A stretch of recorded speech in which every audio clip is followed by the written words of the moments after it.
কিভাবে ফেসবুকের পেজ মাত্র 1 মিনিটে ডিলিট করবেন। তো সেটা করার জন্য প্রথমে আপনাকে আপনার পেজে চলে যেতে হবে।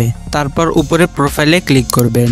তারপর সেটিংস অ্যান্ড প্রাইভেসিতে ক্লিক করে সেটিংসে ক্লিক করবেন। এখান থেকে একটু স্ক্রল করে নিচে আসলে অ্যাক্সেস অ্যান্ড কন্ট্রোল নামে অপশন দেখতে পারবেন, এটাতে ক্লিক করবেন। এখানে দুইটা অপশন দেখতে পাচ্ছেন, ডিঅ্যাক্টিভেট পেজ এবং ডিলিট পেজ।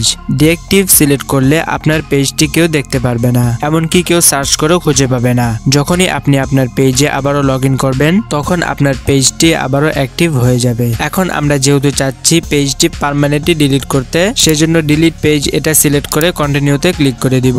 এখন আপনি কি কারণে পেজটি ডিলিট করতে চাচ্ছেন সেটা এখানে সিলেক্ট করে দিতে পারেন। তারপর কন্টিনিউতে ক্লিক করে দিব। তারপর ডাউনলোড ইনফোতে ক্লিক করে আপনি আপনার পেজের সকল রিলস, ফটো, ভিডিও ডাউনলোড করে রাখতে পারবেন। তারপর আবারও কন্টিনিউতে ক্লিক করে দিবেন।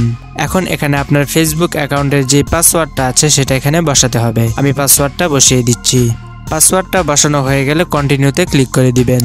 তারপর ডিলিট পেজ, এখানে ক্লিক করে পেজটা ডিলিট করে দিব। এখন দেখতে পাচ্ছেন পেজটি ডিলিট হয়ে গেছে এবং আমি আমার ফেসবুকের প্রোফাইলে চলে এসেছি। তো এভাবেই আপনি আপনার অপ্রয়োজনীয় পেজটি খুব সহজেই ডিলিট করতে পারেন। আশা করছি আজকের এই ভিডিওটি আপনাদের ভালো লেগেছে। ভিডিওটি ভালো লাগলে অবশ্যই ভিডিওতে একটি লাইক দিয়ে চ্যানেলটি সাবস্ক্রাইব করে দিবেন। আর ফেসবুক থেকে দেখলে পেজটি ফলো দিয়ে ভিডিওটি বন্ধুদের মাঝে শেয়ার করে দিবেন। আসসালামু আলাইকুম।